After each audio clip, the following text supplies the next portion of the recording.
Muy buenas tardes, bienvenidos a una nueva emisión de este ciclo, quinto ciclo ya en el aire de nuestro querido programa Prevención TV. Bueno, programa pedido el de hoy, ¿no? Sí, sí.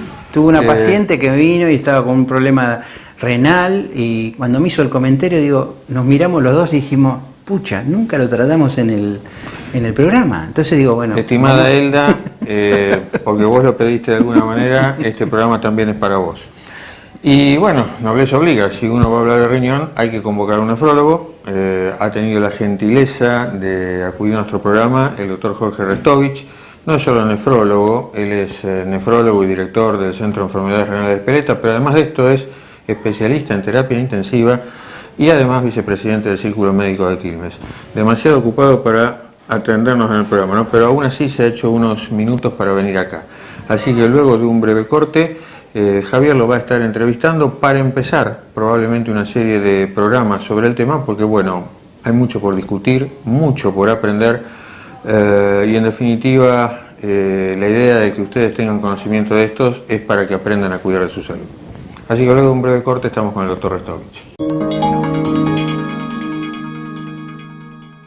Bueno, de acuerdo a lo que planteamos en el primer bloque del programa, estamos con el doctor Jorge Restovich, que es especialista en nefrología, está a cargo de un centro de diálisis y nos pareció oportuno porque en casi 300 emisiones que tiene el programa en estos 5 años nunca habíamos tratado el tema de la insuficiencia renal, qué es un riñón artificial. Muchas veces la gente se hace un mundo de esas cosas, entonces lo bueno es poder aclarar el tema. Gracias Jorge por tu presencia. No. Lo primero que te quiero preguntar es, ¿cómo podemos llegar a una insuficiencia renal a tal extremo que necesitemos de una diálisis? ¿Cuáles serían las causas más frecuentes en que un paciente desencadena en una falla renal? Bueno, tenemos, sin hacer mucha semántica, enfermedades que son propias del riñón, sí. Enfermedades asociadas al riñón como la hipertensión arterial y otros tipos de enfermedades, y hoy la vedette, la más concupiscente que está con esta enfermedad renal es la diabetes. La diabetes se asocia a la enfermedad renal en un alto porcentaje y es la que termina muchas veces por el mal control metabólico, dietético, a terminar en el tratamiento de diálisis. Después están las enfermedades propias del riñón, que son un porcentaje mínimo comparado con la hipertensión y la diabetes. Claro, estamos hablando de enfermedades de altísima prevalencia, como la hipertensión arterial El 35% y la diabetes que está en crecimiento permanente. Pero la población nuestra ha crecido en los últimos años vertiginosamente. Por eso nosotros muchas veces decimos el mensaje que no es inocuo tener 300, 320, total me tomo una pastillita más y la bajo. No. Las consecuencias, entre otras cosas, es esta, terminar en una diálisis. Entonces nosotros damos siempre el concepto de que la glucemia alta es tóxica. Sí, Y fundamentalmente, por lo que está diciendo el doctor Restovich, es tóxica para el riñón. Sí, sí. Vos fijate que la vasculopatía, es decir, las enfermedades vasculares relacionadas con la diabetes, empiezan por el ojo. La miopía, el astigmatismo, todas patologías relacionadas con el ojo. Después empiezan los miembros inferiores. Después sigue el hígado y después termina con el riñón. Quiere decir que cuando un paciente empieza a tener ese tipo de trastornos, hay que empezar a estudiar el riñón desde el punto de vista no tanto de la morfología, sino de la semiología, y a veces con un análisis simple de orina, podés pronosticar la vida de ese enfermo en cuanto a la patología evolutiva de la enfermedad. ¿Por qué no nos aclarás un poquitito más el tema de la orina? Más que la simple, sino cómo estudiamos a un paciente para ir viendo la evolutividad de esa insuficiencia renal, cómo va deteriorándose el riñón, con qué estudios de laboratorio yo lo puedo seguir. Exacto. Son estudios sencillos, porque un análisis de orina aparece en todos lados. Sí. Hay que interpretar la orina. Muchas veces pasamos de largo la orina porque no parece nada, pero a veces las trazas de proteínas en la orina son el inicio de una enfermedad renal. Perfecto. Y ese inicio de la enfermedad renal, a lo largo del tiempo, y no utilizar antihipertensivos que sean nefroprotectores, es decir, remedios que protegen al riñón de la hipertensión secundaria que genera esa proteína en la orina, generalmente nos lleva al fracaso del tratamiento. 100, 200, 300 miligramos de proteína en la orina ya nos dan un indicio de una enfermedad renal. Por más que tenga una urea, una creatinina normal, ya la proteinuria, es decir, la pérdida de proteína por la orina a lo largo del tiempo es la que va a desarrollar la enfermedad a largo plazo. Y ese mojón de la proteína, con dietas y correcciones, podemos disminuirla y podemos hacer que se enlentezca la enfermedad renal y llevarla más adelante. Dando un resumen de lo que dijo el doctor, nosotros podemos interactuar cuando aparecen esos vestigios de proteína en la orina simple, en una orina completa. Después veremos que hay otras formas de cuantificar este nivel de proteína en orina, pero lo fundamental es que cuando aparecen tenemos que atacar fuertemente el tema de la hipertensión, el buen control de la diabetes, para evitar que ese riñón se siga deteriorando, sí, para no terminar en una diálisis. Y la dieta, fundamentalmente la dieta. Después vamos a hablar qué dieta para el de la insuficiencia renal y demás. Bueno, Jorge, desde el punto de vista de los estudios más específicos, ¿cuáles serían, aparte de la orina que nosotros compramos, cuál otro? La albúmina. Es el control de la microalbuminuria dentro de la proteinuria. O sea, la proteinuria cuando se expresa en forma grosera. Pero el primer indicio de la pérdida de proteína por la orina es la albúmina. Y la albúmina es una célula que es la que ayuda a mantener el líquido adentro del organismo, ¿sí? Adentro de las arterias, adentro de las venas. Cuando empieza a perder proteínas un paciente, se le empiezan a hinchar las piernas. Es decir, ¿por qué se me hinchan las piernas? Y cuando uno empieza a ahondar en este tema, la proteinuria, la microalbuminuria y la albuminuria ya cuantificada como daño renal es la que genera los edemas en los miembros inferiores. Y muchas veces la gente no sabe esto y viene a la consulta porque, doctor, orino más de noche que de día. Y eso es una de las consecuencias de tener una pérdida de albúmina. El agua, en vez de estar adentro de la arteria y de la vena, salen al espacio intersticial y después, a la noche o al atardecer, cuando el enfermo entra en reposo, vuelve por vía tergo esa cantidad de líquido que está afuera, se vuelve a meter adentro de la célula y vuelve para que se filtre por el riñón y se orine. Y esos son los datos tan importantes que te da un enfermo, que son los marcadores iniciales de una enfermedad renal a futuro.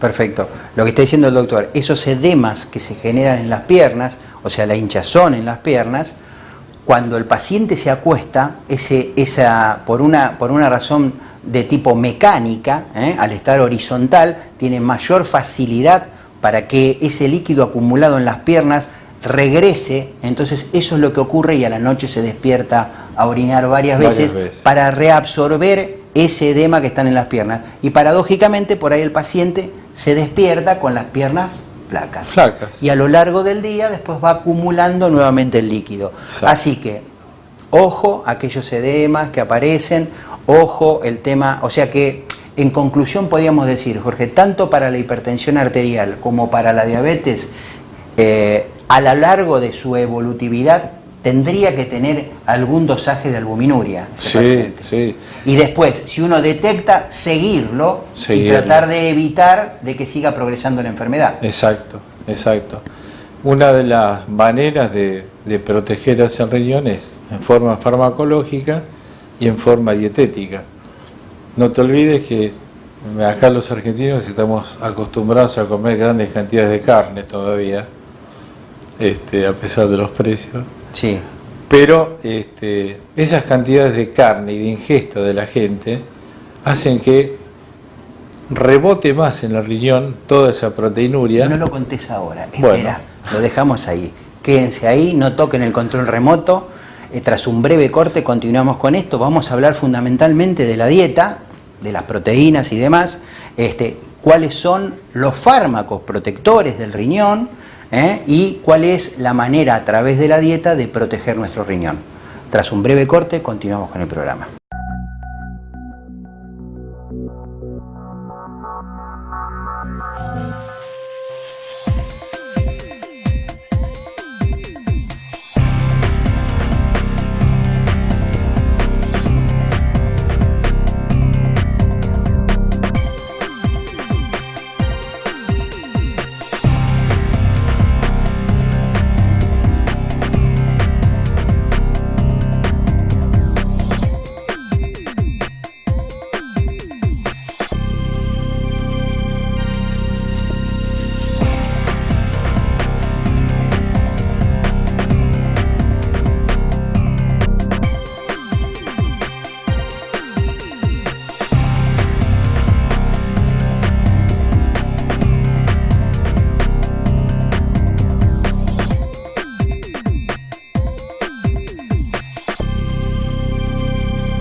Desde que usted contrata una cobertura médica hasta que comienza a utilizarla, todas las empresas son iguales.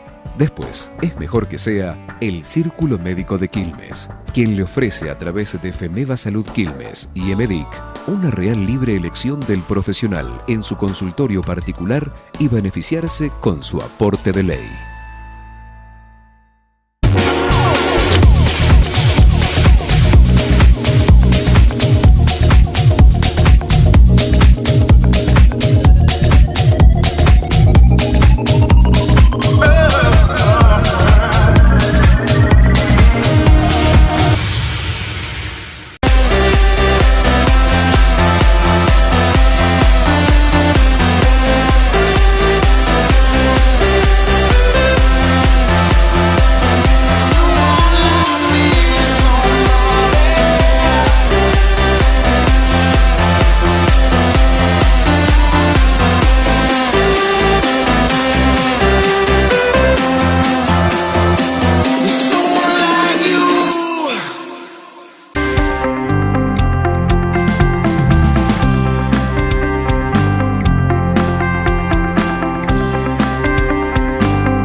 Bueno, quedó planteado, usted debe estar ansioso de escuchar la respuesta. Estamos hablando de aquellos alimentos que me pueden deteriorar la funcionalidad renal, o sea, exacto, la manera de funcionar el riñón. Y el doctor estaba hablando puntualmente del tema carnes. De las carnes, exactamente. Sobre todo las carnes de vaca, que generalmente somos los que más consumimos. En el mundo. En el mundo, exactamente. Bueno, sin decir que está prohibido comer carne, uno tiene que bajar las ingestas de esas cantidades de carne. ¿Por qué? Porque al seguir ingiriendo carne, el problema es que se va a rebotar con esa cantidad de albúmina adentro del riñón, y es como una gran bola que va rompiendo las paredes. Rompe acá, rompe allá, rompe allá, rompe atrás. Y abre más puertas para que salga más proteínas. Más proteínas y va rompiendo el riñón. Ah. Cada unidad de riñón la va rompiendo y esa unidad no funciona más. Entonces lo que tenemos que hacer... Y esa unidad rota es irrecuperable. Es irrecuperable, no funciona más, se ¿Y rompió. aproximadamente cuántas unidades tenemos en el riñón? Estimativamente. 3.000 millones más o menos. Pero a lo largo de los años esto va rompiendo por cantidades y la lesión que se provoca a nivel del riñón es inevitable e irreparable. Entonces, sin dejar de consumir nada, la carne en porciones que son medidas por un nutricionista, que generalmente los nutricionistas hoy, nosotros tenemos un grupo de nutricionistas que están relacionados íntimamente a la enfermedad renal, como hay otros que se dedican a diabetes, deportología, etcétera. Tenemos la capacidad de tener nutricionistas que te cuantifican la cantidad de carne que tenés que comer de acuerdo a las pérdidas, porque si no tenés el otro problema, que es la desnutrición, y no podemos desnutrir a un enfermo. Entonces las medidas de carne que tienen que ser apropiadas. Pueden ser de carnes rojas, pueden ser de carnes blancas, puede ser de verduras también, como la lenteja, la cerveza. ¿Es indistinto que sea blanca o roja la carne? Sí, es totalmente diferente. La que tiene más cantidad de proteína es la carne roja. Ahora, nosotros en el nivel de proteína podemos disminuir y variar algunas cantidades para en el término final llevar una cantidad de proteínas suficiente para que el enfermo no se desnutra y tenga un tenor importante. O sea que tenemos que lograr un equilibrio, por lo que está diciendo el doctor, entre la ingesta apropiada y cuantificada de carne, claro, para que el paciente no se desnutra, y también proteger el riñón para que no se siga deteriorando. Exactamente. Haciendo eso, más las drogas antihipertensivas, se disminuye menos el ingreso del enfermo No renal. demos nombres comerciales. No. ¿Cuáles drogas son que nos dan mayor nefroprotección? Y para empezar tenemos que, por el punto 1, siempre uno empieza con los más básicos. El enalapril es uno de los medicamentos de iniciación. De primera elección, sí, digamos. Claro. Cuando el paciente empieza con el problema, uno ya le asocia, o sea, en este caso, fundamentalmente, uno, si coincide con hipertensión, mucho mejor. Pero aunque el paciente no sea hipertenso, la indicación del enalapril tiene una nefroprotección. Sí, sí. Esa es de primera elección. Y después de segunda elección, cuando ya el enfermo viene de paseo, o son enfermos de que no te dan la confianza suficiente como para que hagan la dieta, pasamos al segundo estamento, que son los sartanes. Y dentro de esos sartanes también tienen una nefroprotección mayor para disminuir el peligro de seguir rompiendo la estructura renal por la hipertensión que se genera dentro del riñón. Perfecto. O sea, la misma lesión del riñón está alimentando la presión por otro lado. Se está hipertensando el riñón por dentro. Perfecto. Bueno, llegamos a la conclusión de que el paciente ha perdido, lamentablemente, ha pasado el tiempo, no ha hecho los controles suficientes, y vos lo encontrás con una falla renal y tenés que, lamentablemente, indicarle una diálisis. Un tratamiento de diálisis. ¿Qué tipos de diálisis hay? Hay algunas diálisis que se hacen de urgencia y hay otras permanentes. Sí. ¿Por qué no nos explicas un poquitito eso? Bueno, las diálisis de urgencias son aquellos pacientes que se han abandonado o pacientes que nunca han sabido de que tenían un problema renal. Eso lo vemos en dos etapas de la vida. Una etapa que es la de los cumpleaños y otra etapa es fin de año. Y es ahí en fin de año donde aparecen, te diría casi el 40% de pacientes nuevos. Porque al no saberse enfermo, el riñón es un órgano tan noble y silencioso que salvo un cólico renal que te rompe por el dolor, después es un órgano que podés tener 10 de filtrado y no te da dolor, ni te da molestia, ni te da nada. Es un órgano muy noble. Ahora, en esas cuestiones de fin de año, en donde se toma de más, se come de más, etcétera, etcétera, es donde aparecen en las terapias intensivas, en las salas de clínicas de los hospitales, la mayoría de los pacientes. Pacientes que no se supieron nunca enfermos y que debutan con esta enfermedad. Debutan para el conocimiento de él. Claro, pero esta enfermedad ya tiene años, más de 10 años. Claro, por lo que vos estás diciendo, son años de evolución, años no de controlándose. No, nunca se han controlado. Y bueno, en ese caso nosotros lo que hacemos, aparte de medir la urea, la creatinina y el potasio del enfermo, ver si orina o no orina, lo que define la situación de un paciente es el estado ácido-base. ¿Qué es el estado ácido-base? Es el control de los ácidos contra los alcalinos. Si hay mayor cantidad de ácidos en el organismo, lamentablemente tenemos que entrar en agudo y ponerle un catéter, que generalmente se colocan en la subclavia o en la yugular, o cuando tiene muchos inconvenientes el paciente a través de la femoral abajo, y empezamos el tratamiento de urgencia de esa manera. Empezamos con una hora y media, 2 horas, porque con una también, máquina, ¿no? Con una máquina. Sí, las máquinas son... Bueno, en ese caso, ¿esa es portátil? Son portátiles. Esa es portátil. Son portátiles, pero... Tenemos imágenes de eso, ¿no? Sí, para sí, mostrar, nosotros mientras estamos hablando, seguramente va a aparecer una imagen de esta máquina para esta diálisis de urgencia, digamos. Te quería contar, haciendo un paréntesis de esto, que mucha gente piensa que, aparte de ser una tortura y de ser malo la diálisis, las diálisis y las máquinas han cambiado en los últimos 30 años. Las máquinas de hace 30 años atrás eran máquinas básicas. Hoy una máquina prácticamente se maneja sola, con los depósitos de bicarbonato que le ponemos nosotros.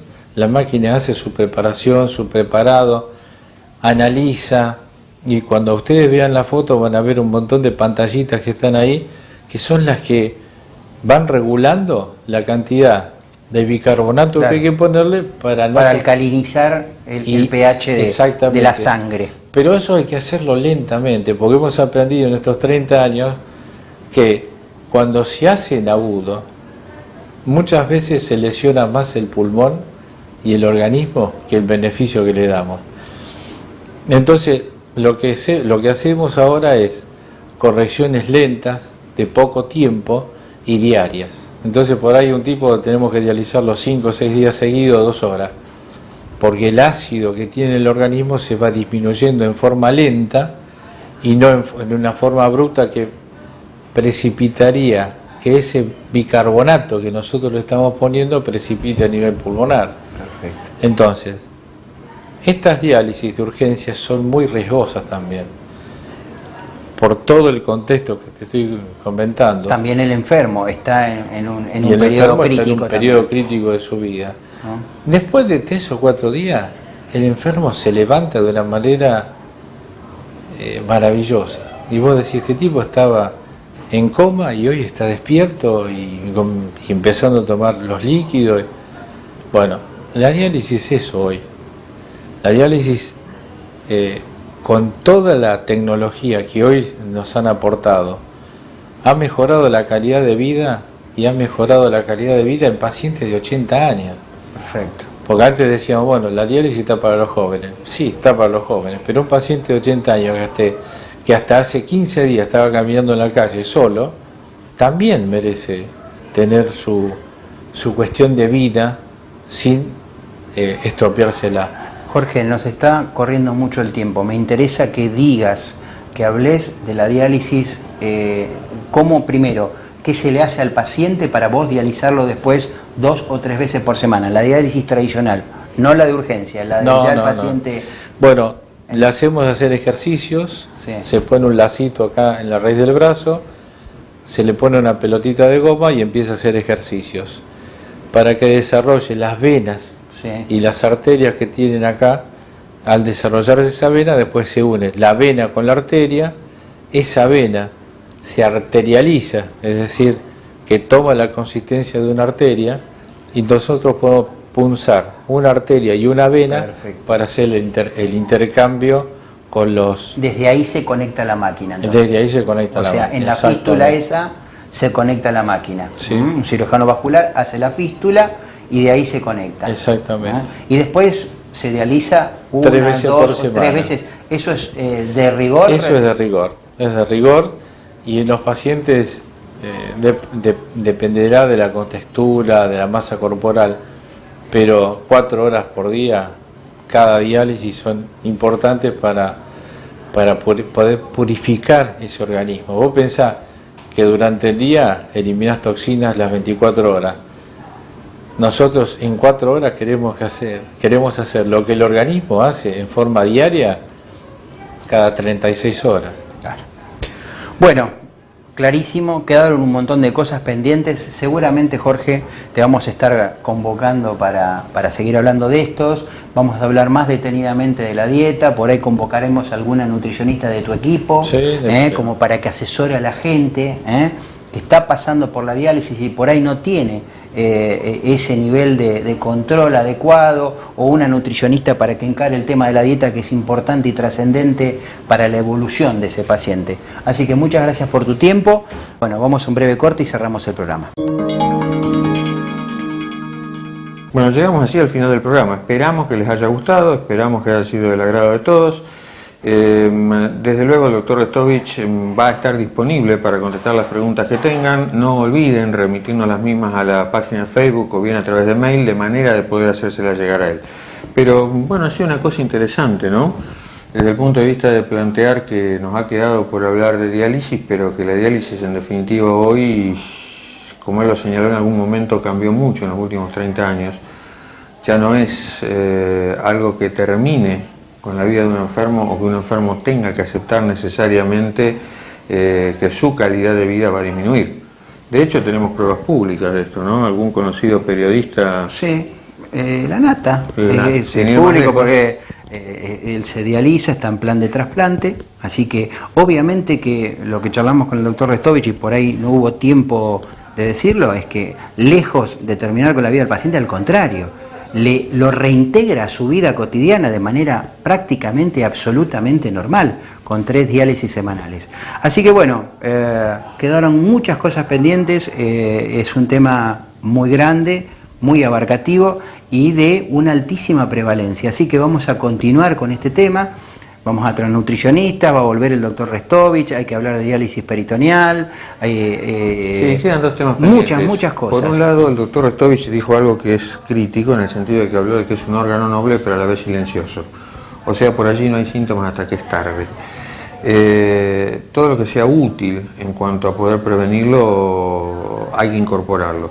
Y segundo, y que es fundamental, para el que llegó a la etapa terminal, esto no es un cáncer, no, pero digamos... Es básico. Y tenemos una herramienta como para reintegrarlo prácticamente a su vida totalmente normal. Es básico poder cambiar esa mentalidad, en el sentido de decir, bueno, la diálisis aterroriza. No, no es así, debiéramos cambiar el planteo entonces. Bueno, se nos extiende demasiado, no me quedaría más que agradecerles la fidelidad a ustedes, a nuestros oyentes, a los sponsors que hacen posible este programa, y sin nada más, muy buenas tardes. Y hasta la próxima semana. Les recordamos el sábado 4 de 14 a 20 en el Club Médico del Círculo Médico en Espeleta, en la calle Santa Cruz y la avenida Mitre. nuestra segunda Feria de Salud. No se la pierdan, va a estar muy linda y van a tener a los especialistas para preguntarles directamente todas estas cosas que nosotros charlamos diariamente en el programa. Muy buenas tardes, que tengan muy buena semana y nos encontramos dentro de 7 días para una nueva edición de Prevención TV. Hasta entonces. Hasta entonces.